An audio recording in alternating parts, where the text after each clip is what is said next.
అత్తమ్మా చెప్పమ్మా. కూరగాయలు అన్ని చేసుకోగా కొన్ని మిగిలిపోయాయి. కొన్ని పందిరి చిక్కుడు, కొంచెం బీన్స్, కొంచెం బంగాళదుంప ఇవి మిగిలిపోయాయి అత్తమ్మ. కొంచెం సొరకాయ.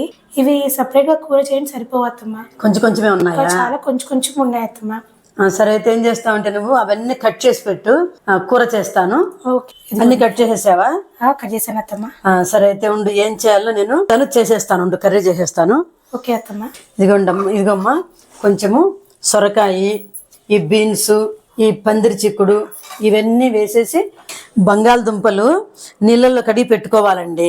ఎందుకంటే కన్రెక్కకుండా ఉంటాయి. అందుకని ఉప్పేసి నీళ్ళు వేసి దాంట్లో వేసి పెట్టిందండి మా కోడలు. ఇదిగోండి బంగాళదుంప కూడా వేసేస్తున్నాను.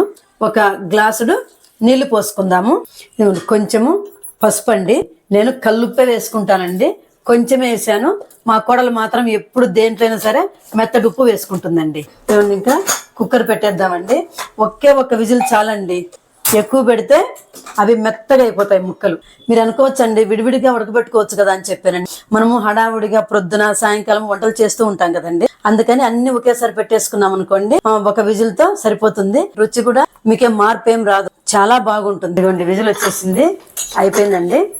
ఇక చూడండి ఎంత మంచిగా ఉడికాయి అన్ని. ఇదిగోండి కుండ పెట్టి ఆయిల్ వేసానండి. ఆయిల్ వేసిన తర్వాతనే మనం స్టవ్ వెలిగించుకోవాలండి, ముందే వెలిగించుకోకూడదు.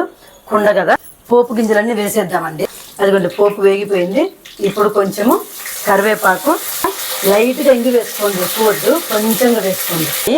ఇప్పుడు ఉల్లిపాయలు వేసి కొంచెం సేపు మగ్గనియాలి. కొంచెం మగ్గాయండి. ఇప్పుడు టమోటాలు వేసేసుకుందాం. ఇదిగోండి టమోటాలు కూడా కొంచెం మగ్గాయండి. ఇప్పుడు మనకు సరి కారం వేసేసుకోండి. ఇదిగోండి టమోటా ఉల్లిపాయ బాగా మగ్గిపోయాయి. తర్వాత ఈ కారం వేసాం కదండి, ఆ కారం కూడా పచ్చివాసన అంతా పోయింది. ఉడకబెట్టుకున్నటువంటి ఈ వెజిటబుల్స్ అన్ని వేసేసుకోవాలండి. ఇదిగోండి ఇంకా ఇట్లా మొత్తం కిందికి పైకి కలిపేసి ఒక 2 నిమిషాలు మూత పెట్టేసుకోవచ్చండి. కుండలో టేస్ట్ చాలా బాగుంటుందండి. మీరు కూడా ఎప్పుడన్నా ట్రై చేయండి ఇలాగా. ఇదిగోండి మొత్తము బాగా ఉడికిపోయిందండి. ముక్కలు ఉడకబెట్టిన వాటర్ ఉన్నాయి కదా, అవి కూడా పోసేసాను. అవి కూడా వేస్ట్ చేయాల్సిన అవసరం లేదు. ఇదిగోండి పల్లీలు బాగా వేయించుకొని 2-3 ఎల్లిపాయ రెబ్బలు, పల్లీలు మొత్తం మిక్సీలో వేసేసుకున్నానండి.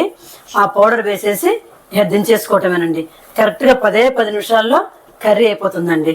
చపాతీలో కానీ, పూరీలోకి, అన్నంలోకి, ఎందులోకైనా ఈ కర్రీ బాగా టేస్ట్గా ఉంటుందండి.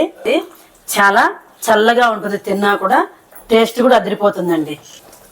ఇదిగోండి ఇందాక కొంచెం వాటర్ కనపడ్డాయి కదండి, కొంచెం పల్లీల పొడి వేసాం కదా, ఆ వాటర్ అంతా కూడా కలిసిపోయిందండి. పల్లీల పొడి పీల్చేసుకుంది. కర్రీ అయిపోయిందండి. ఇంకా సర్వ్ చేసుకొని తినేసేయటమే. ఈ రెసిపీ కనుక నచ్చితే లైక్, షేర్, సబ్స్క్రైబ్.